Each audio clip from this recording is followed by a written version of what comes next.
Hello student, my self Nitin Goyal, faculty of JEE mathematics. Last lecture में हमने properties पढ़ी थी, प्रॉपर्टीज़ ऑफ कॉन्जुगेट। उसके रिलेटेड हमने सभी प्रॉपर्टीज़ देखे थे, उसके रिलेटेड हमने उसके प्रूफ भी देखे थे। आज हम देखने वाले हैं प्रॉपर्टीज़ ऑफ मॉड्यूलस। अच्छा, प्रॉपर्टीज ऑफ मॉड्यूलस देखने से पहले सबसे पहले तो हम मॉड्यूलस ऑफ कॉम्प्लेक्स नंबर देखते हैं। मॉड्यूलस ऑफ कॉम्प्लेक्स नंबर, ठीक है। मॉड्यूलस क्या होता है? सपोज मान लो तुम्हारे पास z कोई कॉम्प्लेक्स नंबर है, z equal to a plus i b. तुम्हारे पास z कोई कॉम्प्लेक्स नंबर है जो क्या है, z equal to a plus i b. Then the modulus of complex number, then modulus of this complex number is denoted by mod of z, ठीक है। या फिर इसको ऐसा भी लिखा जाता है कि z क्या है तुम्हारा a प्लस आई बी, तो mod of a plus i b, and it is equal to under root of a square plus b square, under root of a square plus b square। इसको और अगर generalise करना है तो इसको मैं ऐसे लिख सकता हूँ, it is equal to under root of a क्या है, रियल पार्ट है, तो रियल पार्ट का square, real part of z का square plus imaginary part of z का स्क्वायर, ठीक है। That is your modulus, that is your modulus. For example, suppose z equal to 2 plus 2i, that is your complex number, और बोला गया है find mod of z। क्या बोला गया है? फाइंड करो mod of z। तो mod of z equal to क्या बोला, under root of real part of z का स्क्वायर, यहाँ पे रियल पार्ट क्या है 2 का square, plus imaginary part of z का स्क्वायर, इमेजिनरी पार्ट क्या है 2 का स्क्वायर।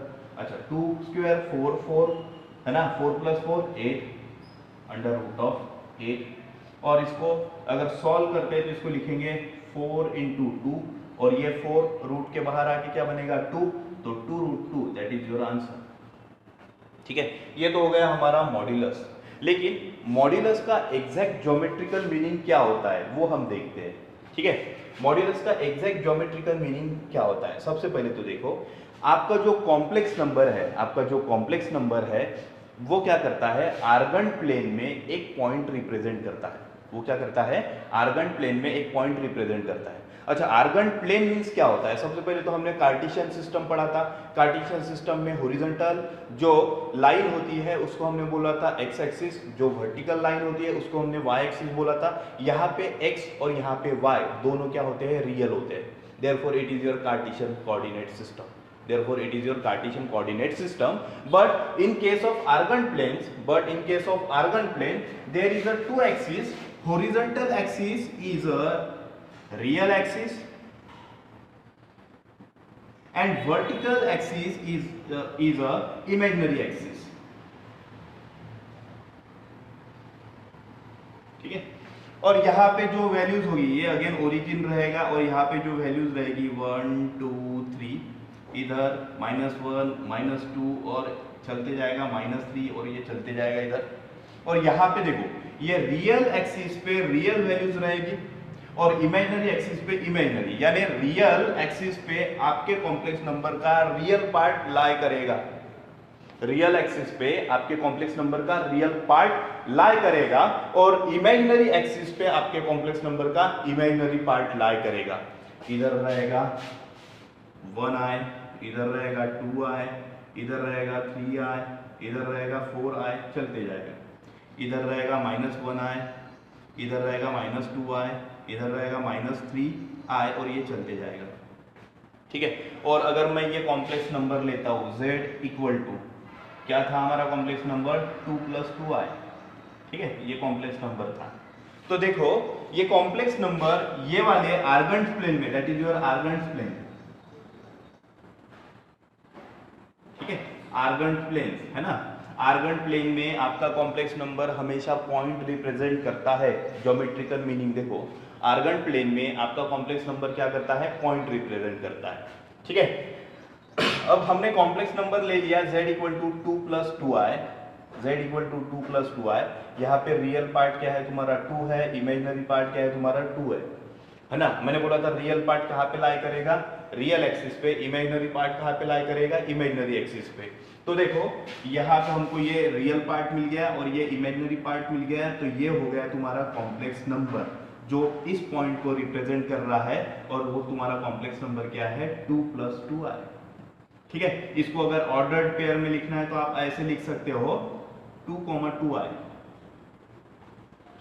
ठीक है, तो आपका जो कॉम्प्लेक्स नंबर है आर्गन प्लेन में क्या करता है, पॉइंट रिप्रेजेंट करता है, और ये जो मॉड्यूलस है वो क्या होता है, उस पॉइंट की दूरी कहां से, ओरिजिन से, that is your mod of Z.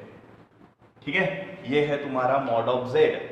यानी कोई कॉम्प्लेक्स नंबर आर्गन प्लेन में पॉइंट रिप्रेजेंट करता है तो उस पॉइंट की दूरी कहां से, ओरिजिन से, this distance is called your modulus of Z, therefore it is positive, है ना। Modulus of Z always positive, क्योंकि मॉड्यूलस क्या रिप्रेजेंट कर रहा है, डिस्टेंस रिप्रेजेंट कर रहा है, और डिस्टेंस कभी नेगेटिव नहीं हो सकता।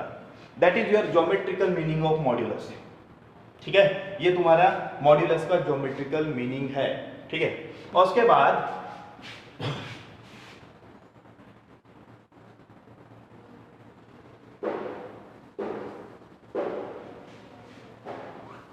बाद देखो आपको नोट में लिखना है, नोट में अगर मैं Z1 < Z2 बोलता हूं और Z2 < Z1 बोलता हूं तो इसका कोई मीनिंग नहीं है, हैज नो मीनिंग। ठीक है, इसका कोई मीनिंग नहीं है। अगर मैं ऐसे कभी नहीं बोल सकता हूं ये कॉम्प्लेक्स नंबर छोटा है, ये कॉम्प्लेक्स नंबर बड़ा है, क्योंकि ये मीनिंगलेस है। ये जो स्टेटमेंट है वो मीनिंगलेस है। ठीक है, कोई कॉम्प्लेक्स नंबर, क्योंकि कॉम्प्लेक्स नंबर खुद में क्या करता है, इमेजिनरी को वगैरह कंटेन करता है, इसीलिए उसके रिलेटेड मैं कोई भी स्टेटमेंट नहीं दे सकता हूं कि ये वाला कॉम्प्लेक्स नंबर बड़ा है, ये वाला कॉम्प्लेक्स नंबर छोटा है। देयरफॉर अगर मैं ऐसी कुछ स्टेटमेंट लिखता हूं मैथमेटिक्स में, Z1 < Z2, Z2 < Z1 has a no meaning, it is meaningless.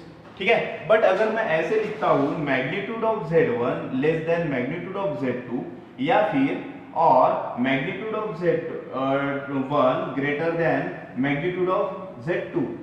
ठीक है, अगर मैं मॉड्यूलस की बात करता हूं तो has a meaning, has a meaning.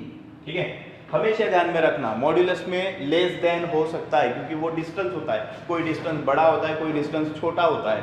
ठीक है, तो इसका मीनिंग है, बट इसका मीनिंग है क्या, नहीं, क्योंकि Z1 < Z2 इसका कोई मीनिंग नहीं है। बट कंपेयर टू, अगर मैं कंपेयर करता हूं मॉड्यूलस से तो हैज अ मीनिंग हो सकता है ना। इसका क्या मॉड्यूलस छोटा हो और इसका मॉड्यूलस बड़ा हो, इसका मॉड्यूलस बड़ा हो, इसका मॉड्यूलस छोटा हो, है ना, ये हो सकता है, इसमें कंपैरिजन होगा। But in case of this Z1 < Z2, Z2 < Z1 has no meaning. ठीक है, that is your overall about your modulus of complex number. मैंने बोला था Z अगर कॉम्प्लेक्स नंबर है तो उसके मॉड्यूलस को मॉड ऑफ Z से रिप्रेजेंट किया जाता है, और वो किसके बराबर होता है, under root of real part of Z का square plus imaginary part of Z का square.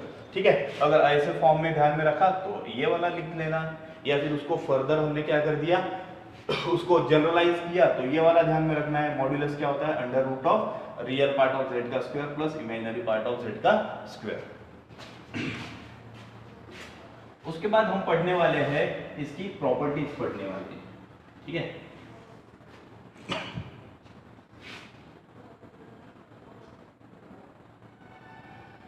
Properties of modulus of complex number. Properties of modulus of complex number. देखो पहली प्रॉपर्टी, अगर मान लो कि magnitude of Z equal to 0 है, किसी कॉम्प्लेक्स नंबर का मॉड्यूलस क्या है, 0 है, तो ये डबल इंप्लाइज करेगा कि आपका जो Z है इक्वल टू क्या रहा होगा, 0 + 0 i, तभी जाके मॉड ऑफ Z क्या रहेगा, 0 रहेगा। देखो modulus of Z equal to 0 है तो ये डबल इंप्लाइज करेगा Z इक्वल टू 0 + 0 i, है ना। अगर ये है तो ये होगा, ये है तो ये होगा, दोनों साइड में क्या करना है, यूज करना है, क्योंकि ये इंप्लाइज है। अगर कोई complex number z equal to 0 plus 0i के फॉर्म में है तो उसका अगर मॉड्यूलस लेते हो तो आपको क्या मिल जाएगा, mod of z equal to 0। या फिर अगर कोई कॉम्प्लेक्स नंबर का मॉड्यूलस क्या है, 0 है, तो वो डेफिनेटली वो कॉम्प्लेक्स नंबर क्या रहा होगा, z equal to 0 plus 0i रहा होगा। उसके बाद सेकंड प्रॉपर्टी, अगर किसी कॉम्प्लेक्स नंबर का मॉड्यूलस इक्वल टू 1 है, किसी कॉम्प्लेक्स नंबर का मॉड्यूलस इक्वल टू 1 है, तो देन आप बोल सकते हो, then complex number is unimodular. ठीक है, यूनिमॉड्यूलर। ठीक है, अगर कोई बोला गया है कि कोई कॉम्प्लेक्स नंबर यूनिमॉड्यूलर है तो दैट टाइम दिमाग में आने को ना, उसका मैग्नीट्यूड किसके बराबर रहेगा, 1 के बराबर रहेगा। अगर मॉड ऑफ 1 क्या है आपका, mod of z equal to क्या है, 1 है, यानी modulus of complex number equal to 1 है, तो आप बोलोगे कि आपका कॉम्प्लेक्स नंबर क्या है, यूनिमॉड्यूलर है। यूनिमॉड्यूलर का मतलब होता है कि आपके कॉम्प्लेक्स नंबर का जो मॉड्यूलस रहेगा वो क्या रहेगा, 1 रहेगा। उसके बाद थर्ड प्रॉपर्टी, मान लो तुम्हारे पास कोई कॉम्प्लेक्स नंबर z है, तो z का modulus equal to conjugate of z का मॉड्यूलस इक्वल टू उसी के नेगेटिव का मॉड्यूलस। सभी वैल्यूज क्या रहेगी, सेम रहेगी।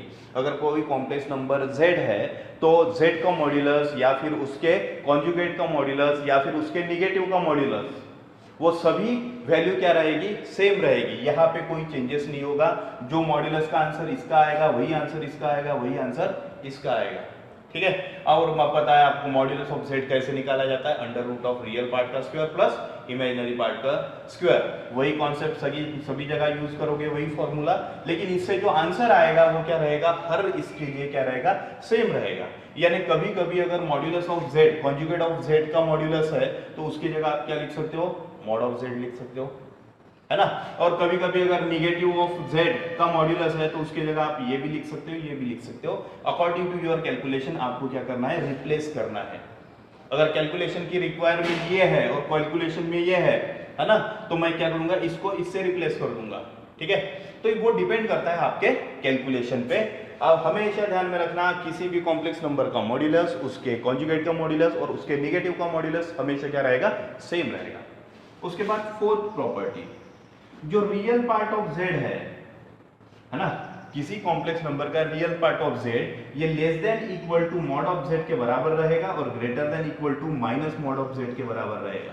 यानी जो रियल पार्ट रहेगा कॉम्प्लेक्स नंबर का, उसकी रेंज फिक्स है, वो ज्यादा से ज्यादा मॉड ऑफ z के बराबर रहेगा, कम से कम minus of mod of z के बराबर रहेगा, या फिर उसके बीच में रहेगा।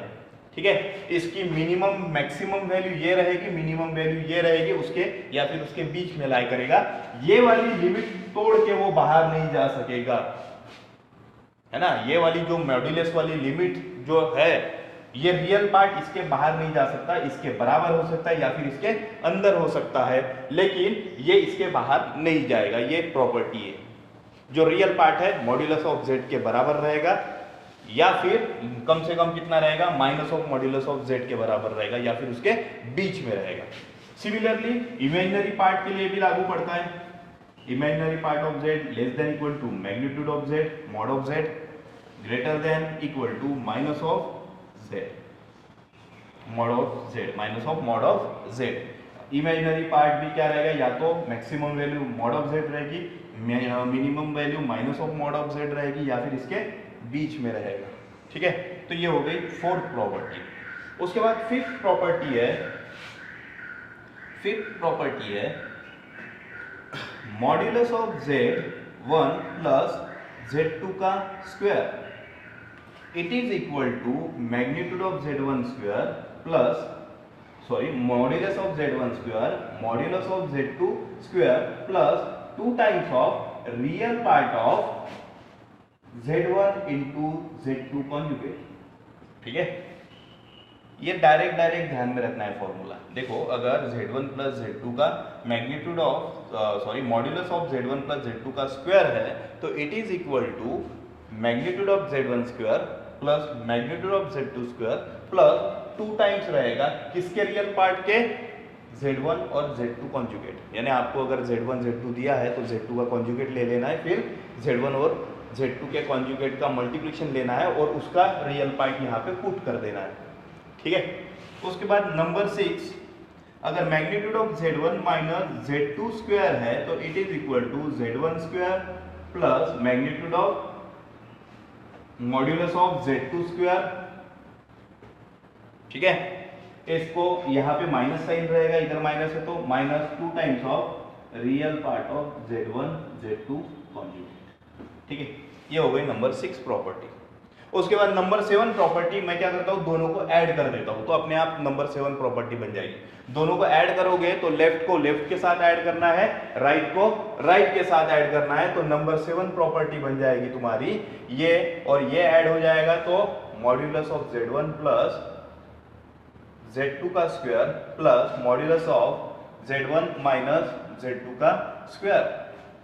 ठीक है, राइट को राइट के साथ ऐड कर दो, राइट को राइट के साथ ऐड कर दो, ये 2 टाइम्स बनेगा, ये 2 टाइम्स बनेगा, ये प्लस वाला ये माइनस वाला कट जाएगा, तो आंसर आ जाएगा तुम्हारा 2 times of modulus of z1 square plus magnitude of z2 square. ठीक है, ये समझ में आ गया। उसके बाद नंबर 8, अगर मान लो तुम्हारे पास z1 इंटू z2 का मॉड्यूलस लेना है, it is equal to modulus of z1 into modulus of z2। ठीक है, ये भी कैलकुलेशन में यूज करना है। अगर कैलकुलेशन की रिक्वायरमेंट ये है और कैलकुलेशन में ये है तो आप क्या करोगे, इसको रिप्लेस कर दोगे, इससे रिप्लेस करोगे। उसके बाद नंबर 9 कहता है कि modulus of z1 by z2 equal to, यही मॉड ऊपर वाले कॉम्प्लेक्स नंबर को जाएगा, यही मॉड नीचे वाले कॉम्प्लेक्स नंबर को जाएगा, तो mod of z1 upon mod of z2, mod of z1 upon mod of z2, ये 9th प्रॉपर्टी है। और नंबर 10 यहां पे कर देता हूं। ठीक है, जो z into z conjugate it is equal to modulus of z का whole square, z into z conjugate equal to modulus of z का होल स्क्वायर होता है। z इंटू z कॉन्जुगेट किसके बराबर होता है, मॉड्यूलस ऑफ z का whole square के बराबर होता है। ठीक है, इसका प्रूफ बोले तो ये अभी आपको पता था, z अगर a प्लस ib है तो z कॉन्जुगेट क्या होता है, a माइनस ib। ठीक है, और हमने पढ़ा था कि z इंटू z कॉन्जुगेट के प्रॉपर्टी में हमने पढ़ा था it is equal to a square plus b square था, है ना। हमने पढ़ा था कि अगर किसी कॉम्प्लेक्स नंबर को उसी के कॉन्जुगेट से मल्टीप्लाइड करता हूं तो उसका रिजल्ट क्या आता है, a square plus b square. ये हमने लास्ट लेक्चर में पढ़ा था, कॉन्जुगेट के प्रॉपर्टीज में पढ़ा था। अभी थोड़ी देर के लिए हमने पढ़ा था कि अगर z कोई कॉम्प्लेक्स नंबर है ना, तो उसका जो मॉड्यूलस होता है, z क्या है तुम्हारा a प्लस ib, तो उसका मॉड्यूलस क्या होता है, under root of a square plus b square होता है। ठीक है, under root of a square plus b square. अब स्क्वायरिंग कर देता हूं तो ये मॉड ऑफ z का स्क्वायर बनेगा, ये क्या बनेगा, मॉड ऑफ z का स्क्वायर बनेगा, ये बनेगा मॉड ऑफ z का स्क्वायर, और यहाँ पे स्क्वायरिंग की वजह से स्क्वायर रूट कट जाएगा और a square plus b square आ जाएगा। तो a square plus b square की जगह पे मैं क्या लिख सकता हूँ, मॉड ऑफ z का स्क्वायर लिख सकता हूँ। तो यहाँ पे मैं क्या कर लेता हूँ, मॉड ऑफ z का स्क्वायर लिख देता हूँ, z into z conjugate equal to mod of z का होल स्क्वायर। इस तरह ये प्रॉपर्टी आती है। अगर किसी कॉम्प्लेक्स नंबर को उसी के कॉन्जुगेट से मल्टीप्लाइड करता हूँ तो it is equal to magnitude of z का, मैग्नीट्यूड भी बोलते हैं उसको, मॉड्यूलस को मॉड्यूलस ऑफ z का होल स्क्वायर बोलते हैं।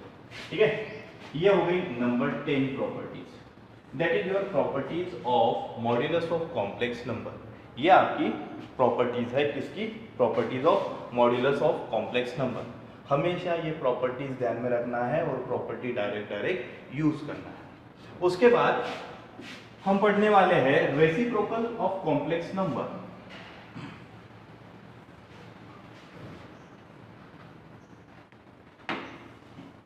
Reciprocal of complex number next है हमारा रेसिप्रोकल ऑफ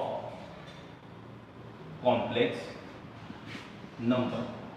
ठीक है, अब देखो रेसिप्रोकल ऑफ कॉम्प्लेक्स नंबर क्या होता है। सपोज मान लो if z equal to a plus i b. ठीक है, हम रेसिप्रोकल कैसे निकाले जाते हैं कॉम्प्लेक्स नंबर का वो देखने वाले हैं। अगर कोई भी कॉम्प्लेक्स नंबर z है जो क्या है a प्लस आई बी है, then the reciprocal of this complex number is 1 by z। कोई भी चीज का क्या करना है रेसिप्रोकल। अगर मान लो a है, a का रेसिप्रोकल क्या रहेगा 1 अपॉन a कर देना है। ठीक है, तो इसी तरह अगर z equal to a plus i b है, then reciprocal of this complex number, हम कॉम्प्लेक्स नंबर का रेसिप्रोकल कैसे फाइंड करते हैं ये देखने वाले हैं। ठीक है, अगर z equal to a plus i b अगर तुम्हारा कॉम्प्लेक्स नंबर है, then the reciprocal of this complex number is denoted by 1 by z। ठीक है, ये किससे डिनोट किया जाएगा 1 बाय z से। अच्छा 1 बाय z बोले तो 1 अपॉन z क्या है तुम्हारा a plus i b, a plus z क्या है तुम्हारा a प्लस आई बी। अब देखो यहां पे जैसे ही मैंने 1 upon a plus i b दिखा तो आपको दिखने को ना कि it is a division of two complex number. ठीक है, it is a division of two complex number. जैसे ही मैंने 1 upon a plus i b अगर मैंने लिखा तो तुम्हारे दिमाग में झट से आने को होना it is a division of two complex number. अच्छा, division of two complex number, ऊपर वाला भी कॉम्प्लेक्स नंबर है, नीचे वाला भी कॉम्प्लेक्स नंबर है, बस देखने का नजरिया थोड़ा चेंज कर लो। ये क्या लिखा है 1 प्लस 0i लिखा है। अब देखो ऊपर वाला भी कॉम्प्लेक्स नंबर है, नीचे वाला भी कॉम्प्लेक्स नंबर है। और डिवीजन ऑफ कॉम्प्लेक्स नंबर में हम क्या करते थे, डिनोमिनेटर में जो कॉम्प्लेक्स नंबर होता है उसी के कॉन्जुगेट से मल्टीप्लाइड करते हैं, उसी से कॉन्जुगेट से क्या करते हैं डिवाइड करते हैं। तो देखो मैं क्या कर रहा हूं, ऊपर वाला एक कॉम्प्लेक्स नंबर है, नीचे में कॉम्प्लेक्स नंबर है, इसी का कॉन्जुगेट मैं लिखता हूं a माइनस आई बी से मैंने मल्टीप्लाइड कर दिया, a माइनस आई बी से मैंने डिवाइड कर दिया। ठीक है, हमेशा ध्यान में रखो कॉन्जुगेट से मल्टीप्लाइड क्यों किया जाता है पता है क्या, कि डिनोमिनेटर में पूरा का पूरा इमेजिनरी पार्ट खत्म करने के लिए कॉन्जुगेट से मल्टीप्लाइड किया जाता है। डिवीजन में हमेशा ध्यान में रखना, दो कॉम्प्लेक्स नंबर की डिवीजन है तो कॉन्जुगेट से क्यों मल्टीप्लाइड किया जाता है। अगर मैं कॉन्जुगेट से मल्टीप्लाइड करता हूं तो डिनोमिनेटर में इमेजिनरी खत्म हो जाता है, जो भी नंबर बचता है वो रियल बचता है। ठीक है, तो ये 1 इससे मल्टीप्लाइड हो जाएगा तो 1 upon z equal to a minus i b है, और नीचे में a प्लस आई बी और इधर a माइनस आई बी है ना, क्योंकि ये क्या है a प्लस आई बी बोले तो तुम्हारा z है ना, और ये क्या है तुम्हारा, ये क्या है तुम्हारा a माइनस आई बी। एक काम कर लेता हूँ, थोड़ा पहले लिख लेता हूँ बाद में ये कर लेता हूँ, ये तुम्हारा a plus i b into में a माइनस आई बी। अब देखो इसको, ये ऊपर में क्या है a माइनस आई बी बोले तो z का कॉन्जुगेट है यानी z कॉन्जुगेट, नीचे में ये क्या है तुम्हारा z है a plus i b equal to z, again ये क्या है तुम्हारा कॉन्जुगेट है z कॉन्जुगेट। ठीक है, अभी हमने पढ़ा था z इंटू जेड कॉन्जुगेट बोले तो मैग्नीट्यूड मॉड ऑफ z का whole square, mod of z का whole square, mod of z का होल स्क्वायर। तो ये बनेगा mod of z upon magnitude of z का whole square, that is your reciprocal of complex number. ये है किसी भी कॉम्प्लेक्स नंबर का अगर मेरे को रेसिप्रोकल निकालना है, इट इज इक्वल टू उस कॉम्प्लेक्स नंबर के कॉन्जुगेट को उसी के मॉड्यूलस के स्क्वायर से क्या कर देना है डिवाइड कर देना है, उसी के मॉड्यूलस के स्क्वायर से क्या कर देना है डिवाइड कर देना है, तब जाके आपको क्या मिल जाएगा किसी भी कॉम्प्लेक्स नंबर का रेसिप्रोकल मिल जाएगा। देखो और यहाँ पे नोट में ध्यान में रखना, reciprocal of complex number is also called inverse of complex number, inverse of complex number।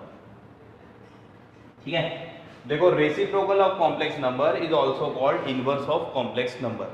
ठीक है, तो ये हो गया तुम्हारा रेसिप्रोकल ऑफ कॉम्प्लेक्स नंबर, और हमने प्रॉपर्टीज भी देखे थे, properties of modulus as well as reciprocal of complex number. Next lecture में हम इसके आगे का टॉपिक देखेंगे। Thank you student.